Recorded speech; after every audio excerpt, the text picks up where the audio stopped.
O áudio que vocês vão ouvir agora é parte do podcast Xadrez Herbal.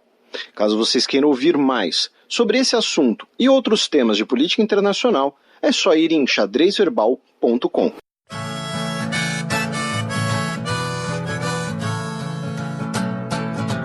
Coluna aberta.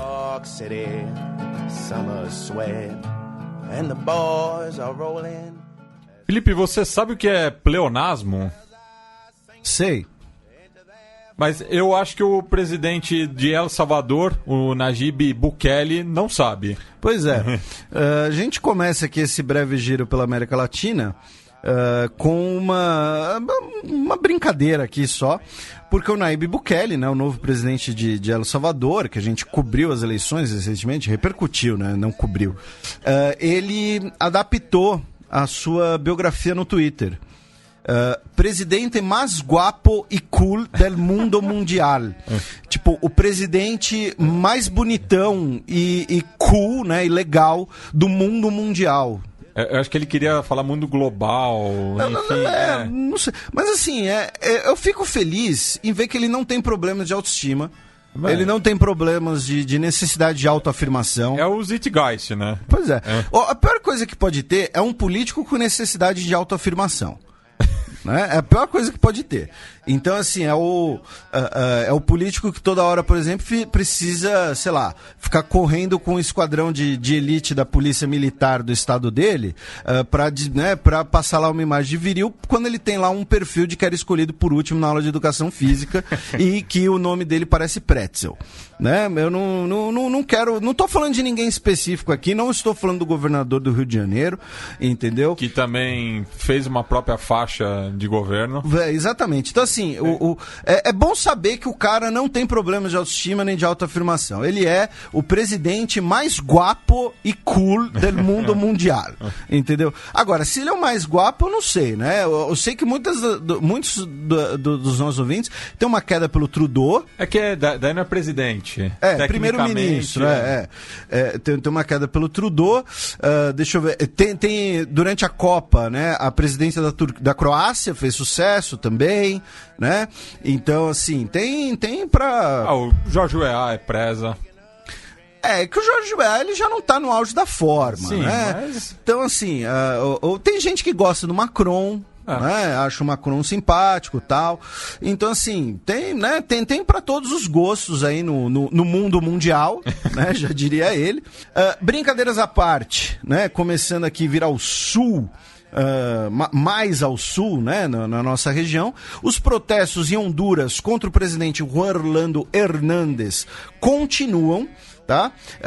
Nessa semana tivemos protestos de professores e de médicos e tivemos, inclusive, uma nota da Conferência Episcopal de Honduras, dizendo que as divergências em Honduras estão sendo geridas de modo ineficiente, que vão precipitar consequências dificilmente superáveis. Tá?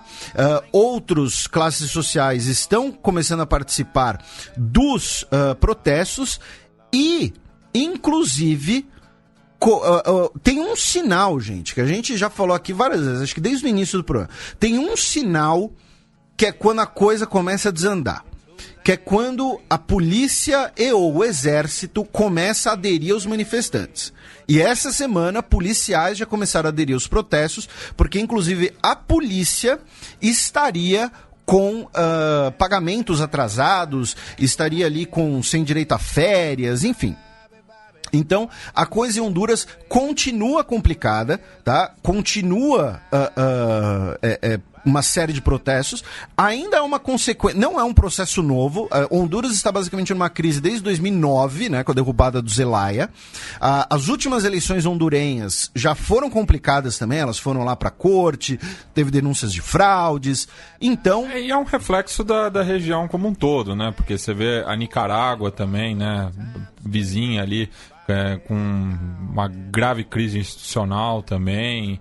A Costa Rica passou recentemente também. A última década na América Central está bastante complicada e a gente pode cravar aqui que o início disso foi justamente a deposição do Zelaya. Aí a gente já vem aqui para nossa América do Sul com algumas breves notícias. Venezuela, Brasil, Uruguai e uma notícia da maior organização internacional da região, né, que é o nosso querido Estado Plurinacional do Odebrechtquistão. Lembrando que esse termo é propriedade intelectual de Matias Pinto. Foi criado aqui, recusa imitações. Em relação à Venezuela, o dissidente, né, o ex-chefe da inteligência venezuelana, que bandeou para o lado dos Estados Unidos e fugiu da Venezuela, o Manuel Ricardo Christopher Figueira, ele deu uma prolongada entrevista ao New York Times. Tá? A gente não tem como repercutir aqui toda a entrevista, até porque, né, quem o entrevistou não foi o New York Times, foi o Washington Post, peço desculpas. Quem o entrevistou foi o Anthony Faiola, na qual o Manuel Ricardo Christopher Figueira diz que o governo Maduro tem ligações com o Hezbollah e com o tráfico de ouro. E também conta que outros militares iriam apoiar a chamada Operação Liberdade do Guaidó, porém, na última hora, voltaram atrás, pois teriam sido comprados, tá? Essa entrevista ele deu num hotel em Bogotá. Então fica a sugestão de leitura para os nossos ouvintes. Também em relação à Venezuela, na quarta-feira, o ministro da Comunicação do país disse que conseguiu deter uma tentativa de golpe conduzida pelo general Raul Baduel, ele era um general da reserva, e que envolveria inclusive um assassinato do Nicolás Maduro. Tá? Segundo o ministro da Comunicação, o governo tinha agentes infiltrados no complô que envolvia oficiais da ativa e da reserva. Abro aspas para ele. Estivemos em todas as reuniões para planejar o golpe de Estado. Estivemos em todas as conferências. Segundo ele, 6 envolvidos estão detidos. Ele mostrou vídeo ali de uma confissão. Lembrando, né? Confissão de crimes em várias circunstâncias é sempre complicado, tá? Não é porque a pessoa confessou que ela realmente fez alguma coisa, né? Às vezes ela confessou porque, né, recebeu incentivos a confessar, e às vezes esses incentivos não foram nem um pouco agradáveis. Ele mostrou um vídeo do tenente Carlos Saavedra, em que ele confessava o envolvimento com o complô, que eles iam matar o Maduro, que iam colocar o general como chefe do Estado, inclusive, e que o Guaidó iria servir apenas de ponte para um apoio militar dos Estados Unidos, certo? E, segundo o governo venezuelano, a Colômbia e o Chile também estavam envolvidos na tentativa de golpe. Não citaram algum envolvimento brasileiro, tá? Então, assim, só para deixar claro que nesse sentido não houve algum entrevero aí. Aí tivemos uma notícia, né, curiosa, né, para dizer o mínimo. É o globalismo. Pois é, o globalismo. Né? Uma notícia de ontem, quinta-feira de manhã. Assim, bairro do Caju, zona norte do Rio, tá? Apreenderam uma caixa forte no bairro do Caju. Ok. A caixa forte tinha as marcações, o letreiro e o código do Banco Central do Iraque. Aí, vamos lá, né? Aí, né, a Polícia Federal, né, a Polícia Civil do Rio de Janeiro, a Polícia Federal e a Receita Federal, né, arrombaram lá a caixa forte, abriram a caixa forte. Parece Carmen Sandiego, assim, né? E acharam, né, ali uma quantia de bolívares venezuelanos. Que, assim, por si só, não tem valor nenhum atualmente. Pois né? é, e antes que alguém fale que é parte lá daquele complô para destabilizar a moeda venezuelana, não era tanto dinheiro assim, eram bastante cédulas, mas enfim. E aí, segundo o delegado Fabrício Oliveira, do 22º DP Policial da Penha, no Rio de Janeiro, A intenção era usar o papel moeda para mandar isso para os Estados Unidos, onde ele seria transformado em dólares falsificados. Tá aí, apoiando a reciclagem. Bonito. Então, assim, como você disse, né, é o globalismo. Porque, assim, é o dinheiro venezuelano numa caixa forte do Iraque, no Rio de Janeiro, que ia para os Estados Unidos para falsificar dólares. É o novo escambo. É uma grande rede aí mundial, né? É um grande acordo. Então tá aí. Vocês podem... A imagem, assim, tipo Central Bank of Iraq, né? Escrito em inglês e em árabe. Tem lá um código, que acredito que seja, né? Algum código bancário de rastrear esse tipo de equipamento. Eu acho que tinham que compor uns 150 BPM sobre isso. O que é um 150 BPM? É o novo estilo de funk que é em 150 batidas por minuto. Ok, eu vou continuar o programa como se nada tivesse acontecido. E para fechar a Venezuela, né, hoje, tá, dia 28, o Departamento do Tesouro dos Estados Unidos impôs sanções contra o Nicolás Maduro Guerra, que é o filho do Nicolás Maduro, pois ele teria lucrado com minas venezuelanas, tá? Minas de ouro, e também teria impedido, dificultado a entrada de ajuda humanitária no país. Tá? O Nicolás Maduro Guerra, que é conhecido na Venezuela como Nicolásito. Tá? Não é um apelido mais legal do mundo, né? Com todo respeito. Mas então tá aí, o Nicolásito agora também é alvo de sanções dos Estados Unidos. Aí cruzamos a fronteira, viemos ao Brasil. Só para deixar claro, aqui a gente vai repercutir algumas notícias brasileiras que são muito mais em relação à política externa brasileira, mas não ao G20. Exatamente. A gente ainda vai falar mais do Brasil. O G20 é assunto pro cheque. Então, se você quiser, pula agora, mas se não, fica aqui conosco. Não pula nada, não. Como assim, mano? Você tá mandando o pessoal pular? Não, se quiser ouvir sobre o G20. Ah, sim. E, falando nesses aspectos do Brasil, primeiro, o Itamaraty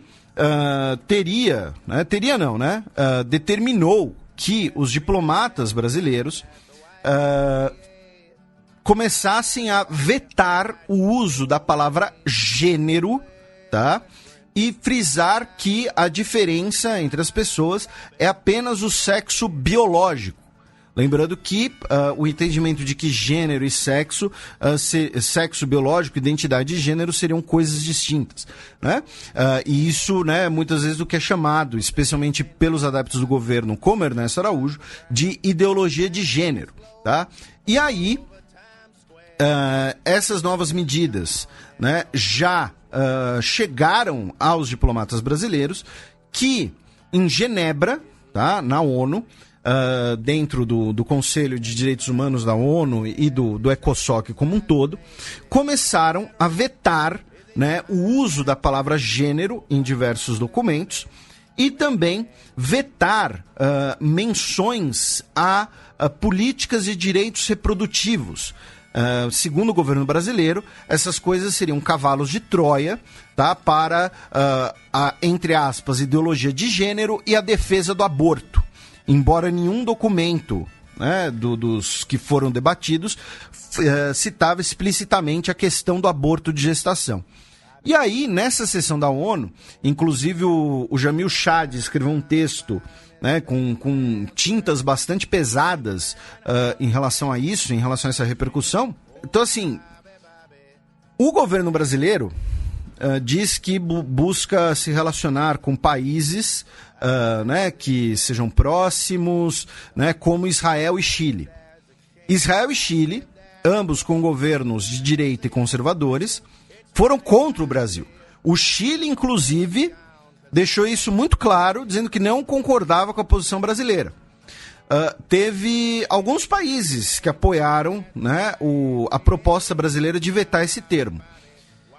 Arábia Saudita, Paquistão e Bahrein. Tá bem acompanhado, hein? Pois é. Eu acho o seguinte. Assim, com todo respeito, entendeu, a eleitores do atual governo, com todo respeito à pessoa humana do atual chanceler, se o tema é direitos humanos e a Arábia Saudita concorda com você, você tá errado.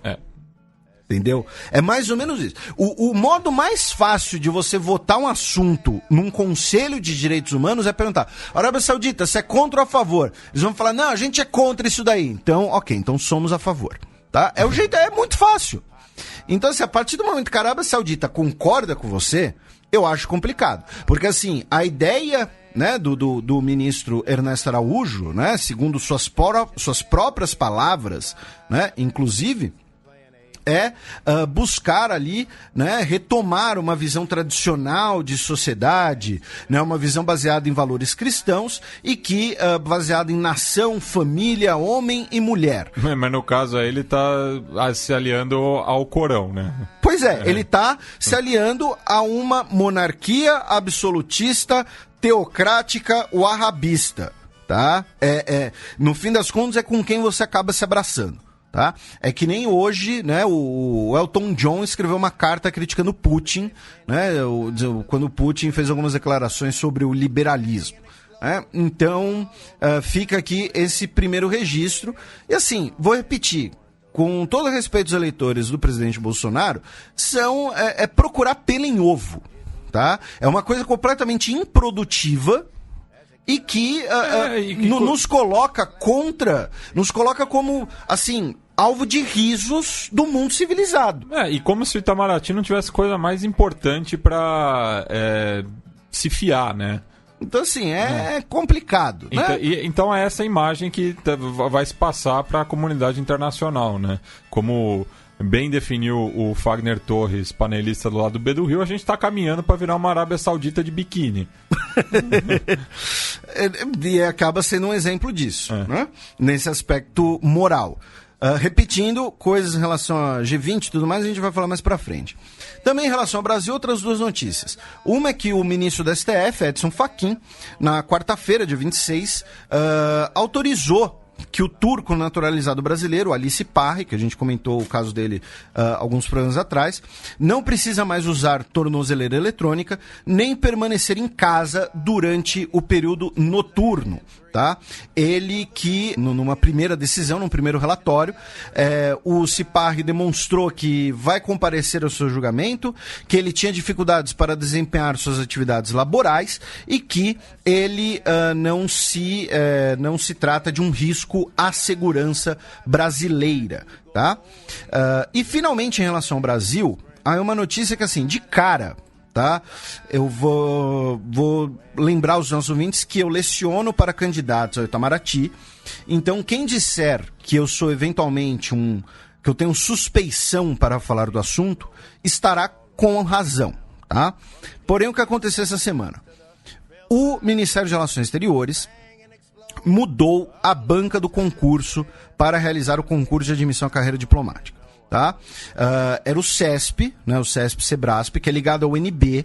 Para quem é de São Paulo, usando uma analogia, é como se fosse a FUVEST da UNB. Tá? A FUVEST está para a USP, que o Sebrasp-CESP está para a UNB. Lembrando que a FUVEST também faz outras provas e faz concurso. Outras provas, como, por exemplo, para a Academia do Barro Branco da Polícia Militar de São Paulo. Exatamente. Normalmente são fundações, organizações que são ligadas institucionalmente, mas são independentes. E eles organizavam a prova desde 1993, especialmente por questões de logística, tá? Nas primeiras fases do concurso, porque é um concurso de relevância nacional, é um concurso, né, que você tem locais de prova em todas as capitais brasileiras.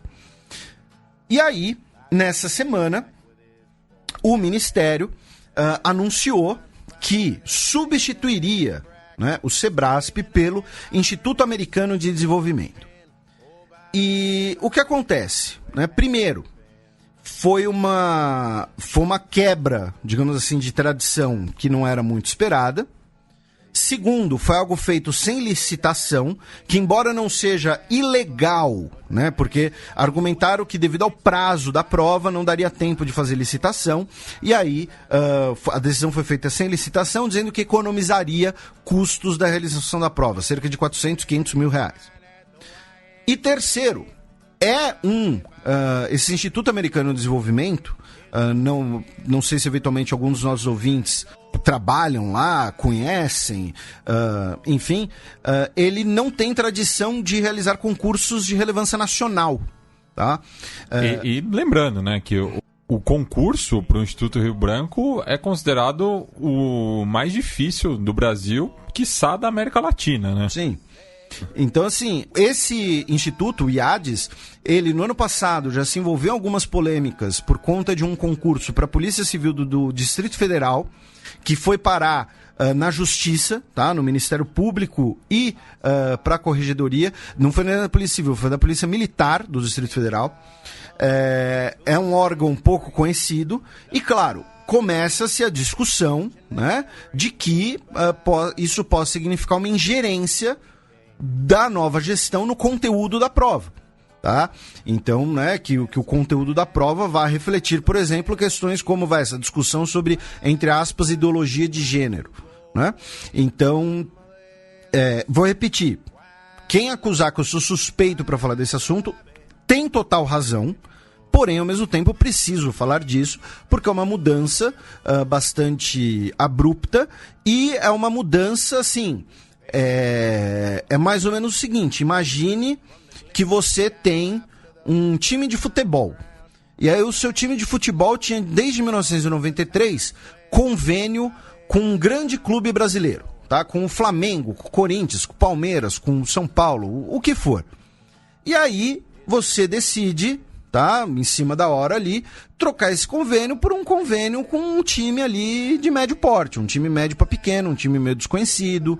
Então é mais ou menos isso, tá? É algo a se olhar com cuidado. Vamos ver como vai ser essa prova, se vai acabar sendo uma prova com essa perspectiva, tá?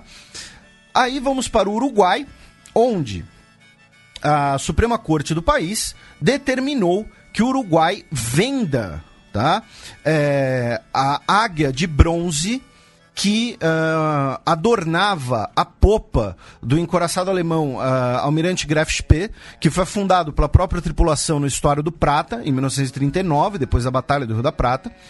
O encoraçado, ele está até hoje ali no Estuário do Rio da Prata, e recentemente fizeram ali um esforço para resgatar algumas peças do navio. O seu telêmetro, inclusive, está exposto ali no porto de Montevidéu. E aí você tem uma águia de bronze gigantesca. Eu acho que são 3 toneladas, né? É um negócio absurdo. Só que tem um detalhe, gente. Essa águia de bronze está segurando nas garras dela uma suástica. Tanto que quando retiraram ela do mar, logo depois cobriram a suástica para não ficar exposto. E aí o que acontece?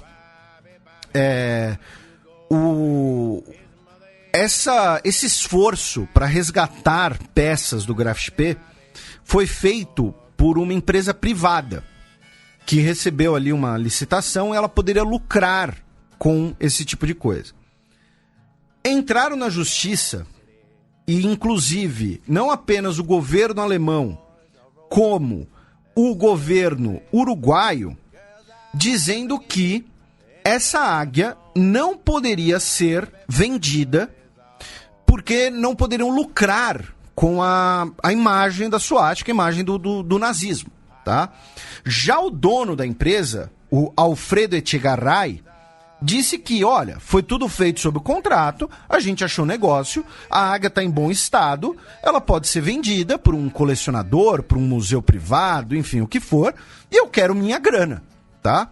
Então, é uma discussão sobre o que fazer com essa águia. Ela atualmente está guardada num depósito, não está exposta, e tanto o governo alemão quanto o governo uruguaio são contra a venda dessa águia, tá? O governo alemão diz, inclusive, que ele é o dono desse artefato, tá? E que, por direito, ele deveria ir para a Alemanha, onde ele seria exposto num contexto específico sobre o nazismo. Ele não seria exposto ali como, né, uma glorificação, digamos assim, alguma coisa assim. Então, é uma briga judicial que ainda vai para frente, porém, em primeira instância, tá, a Corte Uruguaia determinou que a águia pode ser vendida, tá? E, finalmente, vamos aqui ao Estado Plurinacional do Odebrecht-Quistão, em que o Consórcio Internacional de Jornalistas Investigativos, a ICIJ, a mesma do Panama Papers, né, começou a revelar, desde quarta-feira, dia 26, detalhes sobre o esquema de corrupção da Odebrecht na América Latina. Tá? Tem documentos sobre Equador, Peru, Venezuela, Panamá e República Dominicana. Quem está responsável pela difusão dessas informações no Brasil são a revista Época e o site Poder 360. São cerca de 13 mil documentos.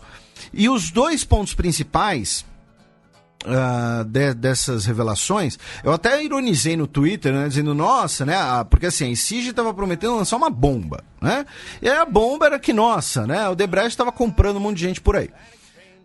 Mas os dois detalhes são que, primeiro, a Odebrecht não estaria sendo 100% honesta, tá?